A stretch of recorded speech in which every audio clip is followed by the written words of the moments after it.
Hi friends, welcome to Crazy queen kitchen channel. இன்னைக்கு நம்ம பார்க்க போகிற ரெசிபி முட்டை தொக்கு.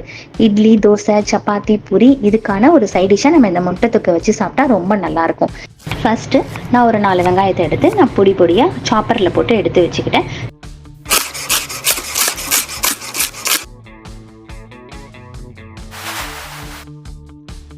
நெக்ஸ்ட் 3 தக்காளி எடுத்து சாப்பரில் பண்ணி எடுத்து வச்சுக்கிட்டேன்.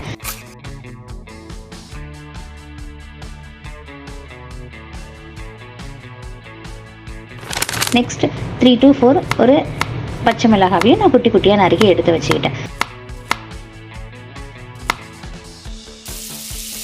ஃபர்ஸ்ட் ஒரு கடாயில் 2 டேபிள் ஸ்பூன் ஆயில் போட்டு அதனால் சூடான பிறகு 1 ஸ்பூன் கடுகு, 1 ஸ்பூன் சோம்பு போட்டுக்கோங்க. அது பொரிஞ்ச உடனே நெக்ஸ்ட்டு சாப் பண்ண வச்ச வெங்காயத்தை நல்லா கொஞ்சம் வதக்கிக்கோங்க.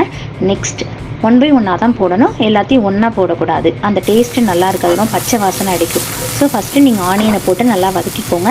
செகண்ட் நீங்கள் சாப் பண்ண தக்காளியையும் போட்டு நீங்கள் வதக்கிக்கோங்க. அப்புறம் பச்சை மிளகாய், கருவேப்பிலை போட்டு நல்லா வதங்கின பிறகு 2 டேபிள் ஸ்பூன் நீங்கள் வச்சுருந்த இஞ்சி பூண்டு பேஸ்ட்டை ஆட் பண்ணிக்கிட்டு அப்புறம் நீங்கள் மஞ்சத்தூள், அப்புறம் நீங்கள் தேவைக்கேற்ப நீங்கள் மிளகாத்தூள் போட்டு நீங்கள் நல்லா வதக்கின பிறகு காரம் தேவைப்பட்டுச்சுன்னா நீங்கள் நான் ஆட் பண்ணியிருக்கேன் 1 to 2 ஸ்பூன் நான் வீட்டில் மிளகாத்தூள், குழம்பு மிளகாத்தூள் யூஸ் பண்ணுறேன். ஸோ அதை நான் யூஸ் பண்ணியிருக்கேன். ஸோ எல்லாத்தையும் நல்லா வதக்கி விட்டுட்டு கொஞ்சம் வாட்டர் ஆட் பண்ணி ஒரு 2 to 3 மினிட்ஸ் நல்லா கொதிக்க விடுங்க. கொதிக்க விட்டோன்னா நீங்கள் வேக வச்ச முட்டையை எடுத்து நீங்கள் நல்லா கீறி விடுங்க. கீறி விட்ட பிறகு ஏன் கீறி விடணும்னா அப்போ தான் இந்த மசாலா முட்டைக்குள்ளே ஏறும்போது அந்த டேஸ்ட்டு கொடுக்கும். ஸோ நான் கீறி வச்ச முட்டையை இந்த 2 to 3 மினிட்ஸ் கொதித்த பிறகு இந்த முட்டையை போட்டு திரும்பவும் நீங்கள் ஒரு 5 மினிட்ஸ் நல்லா கொதிக்க விடுங்க. கொதிக்க வச்சுட்டு நீங்கள் ஃபைனலாக கொத்தமல்லி போட்டு இறக்கிட்டிங்கன்னா ஒரு சூப்பரான முட்டை தொக்கு ரெடி.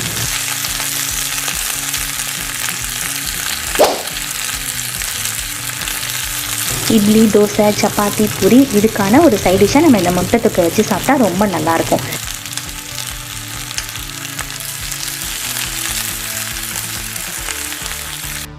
உங்களுக்கு பிடிச்சிருந்தா லைக் பண்ணுங்க, ஷேர் பண்ணுங்க, சப்ஸ்கிரைப் பண்ணுங்க.